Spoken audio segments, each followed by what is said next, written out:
هر کله چې د یو انسان باره کې سوچ کوو نو موږ د هر انسان کامل انسان ښکاري او موږ دغه سوچ کوو چې یاره دا انسان به د هرې بدۍ د هرې کوتاهۍ د هرې خطا نه به پاک وي. په خپله خیر دی که د ګناهونو د خطایانو نه ډک ګرځو خو بل سړی پاک او صاف لیدل غواړي. حضرت شیخ سعدي رحمت الله علیه وایي چې د یو بزرګ خواله یو سړی راغی او د خپلې ښځې خلاف یې ورته بلا شکایتونه وکړل چې زما ښځه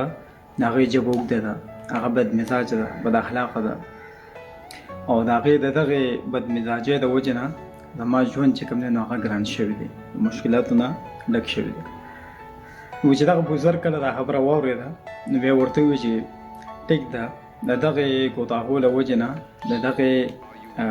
خطایانو له وجې نه ته د هغې نه دومره فریاد کوې خو دا هم کیدی شي چې د دغې برخلاف ته د دغې ښځې نه صراحت هم محسوس یې د کور په کار کې یا نور داسې د ژوند په مزل کې د هغې نه څه ښېګړه صراحت هم تا ته میلاویږي. نو تا له پکار دی چې ته په دغه وخت کې شکر ادا کړې او د صبر او د شکر سره چې کوم دی نو خپل ژوند تیر کړې ځکه چې د عیب نه پاک صرف او صرف د خدای پاک ذات دی. باقي انسانان چې دی نو دا ټول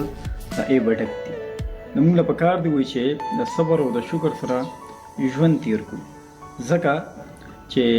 بزرګ ووایي چې یاره ستا دا خیال چرم ټیک نه دی چې یاره